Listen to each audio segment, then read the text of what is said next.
خبر شامل کرتے ہیں منڈی بہاؤدین سے، جہاں ABC نیوز کے بیورو چیف عاصم محمود کی رپورٹ کے مطابق صوبائی وزراء صحت خواجہ سلمان، رفیق اور خواجہ عمران نذیر کی زیر صدارت کابینہ کمیٹی برائے انسداد ڈینگی، متعدی امراض اور ڈیزاسٹر مینجمنٹ کا اجلاس ہوا۔ کمیٹی کا راولپنڈی میں انسداد ڈینگی سرگرمیوں میں الائڈ محکموں کے عدم تعاون کا نوٹس لے لیا گیا۔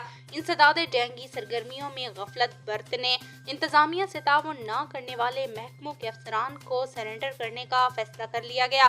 راولپنڈی میں ڈینگی کیسز میں اضافے کے پیش نظر متعلقہ محکموں کے سیکٹریز کو مانیٹرنگ کے فرائض تفویض کر دیے گئے۔ چیف سیکرٹری پنجاب زاہد اختر زمان کی الائڈ محکموں کے سیکرٹریز کو خود راولپنڈی جا کر انسداد ڈینگی سرگرمیوں کی نگرانی کی ہدایت۔ راولپنڈی کے پوٹھوہار ٹاؤن میں لاروا کی تلفی کا عمل تیز کیا جائے۔